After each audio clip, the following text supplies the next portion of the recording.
The opulent halls of Monte Carlo's prestigious Grimaldi Forum were abuzz with the fawning chatter of television's glitterati.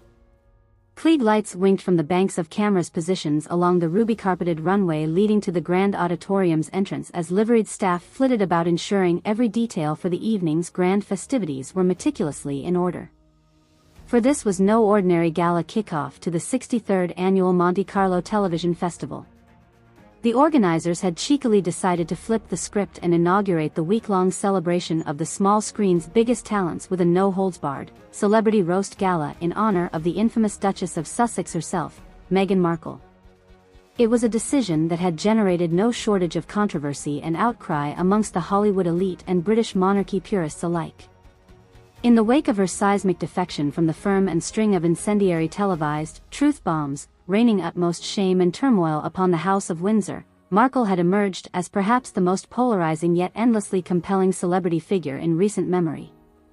So when word spread that the unshakably regal Morgan Freeman would be presiding over the scandalous roasting of the insufferable former royal, ticket demand for the illustrious festival's grand debut had reached a clamoring fever pitch. By the time the orchestra struck up its ceremonial opening fanfare, every plush red velvet seat in the Grimaldi's cavernous auditorium was occupied with high society's billionaires, tycoons, aristocrats, and every Hollywood power player worth their Chardonnay pedigree.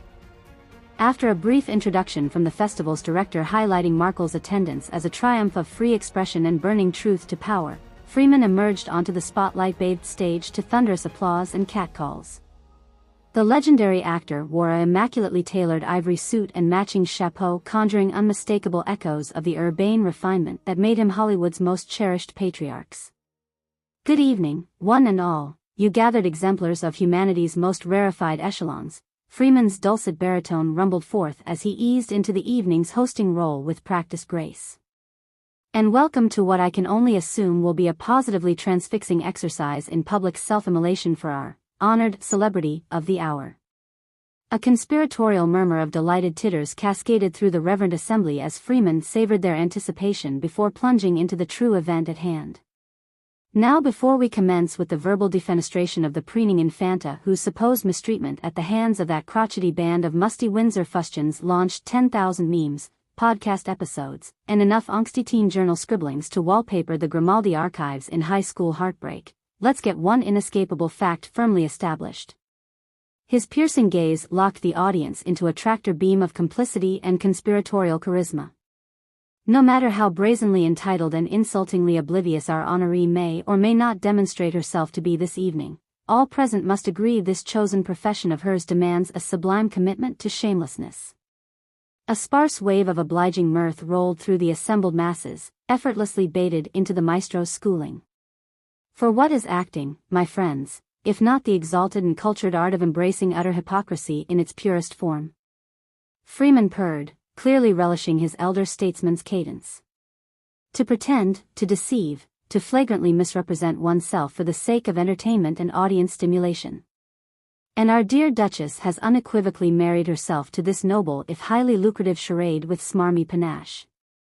A droll chuckle echoed through the hushed chamber as Freeman let the winking self-awareness of his point land. So we must commend her integrity through that lens, if nothing else. Here is a woman who has harnessed her talents towards deceiving the world so thoroughly we have no earthly idea if the pouting and wailing we've witnessed is genuine torment. He arched that famed ebon eyebrow, or merely the consummate dedication to treachery and falsehood that great thespianism demands. This time, genuine guffaws and whistles of delight greeted the jab at Meghan's often derided credibility.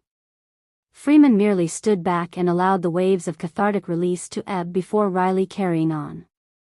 "So you see, tonight's exalted dishonoree farcically lashing our hallowed theatrical arts in the face with her relentless wallowing in self-pity is not to be censured, but rather admired.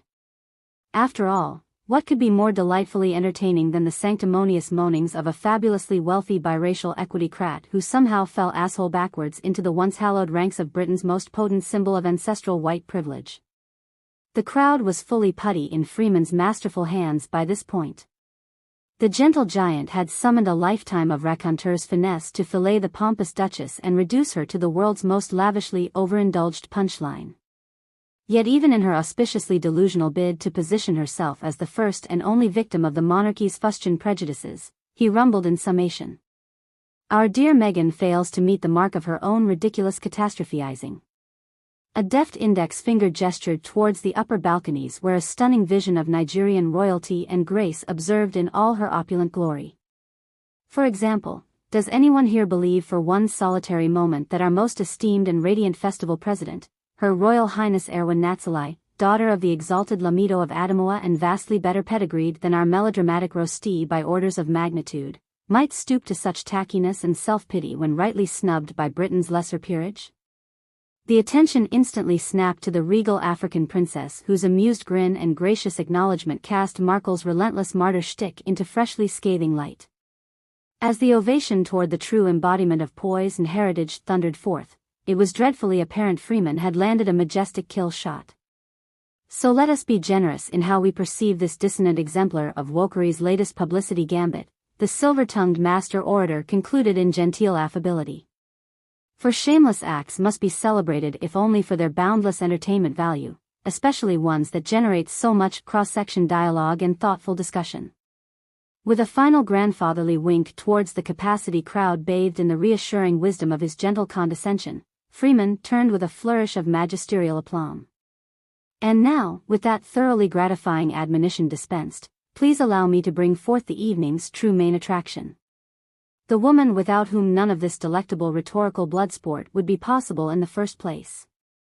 The roars and thunderous applause reached fever pitch as the sleek, tuxedoed figure of Britain's most maligned new anti-royal swept into the spotlight's garish glare with all the graceless, over-rehearsed pomp of a former cable TV starlet. As Meghan Markle's exaggerated rictus grin stretched thin across her pageant-trained features and she absorbed the raucous ovation for a distinctly underwhelming eternity, there was no mistaking the palpable delusions of grandeur still clutching her awareness. The shark-like Morgan Freeman had drawn first blood.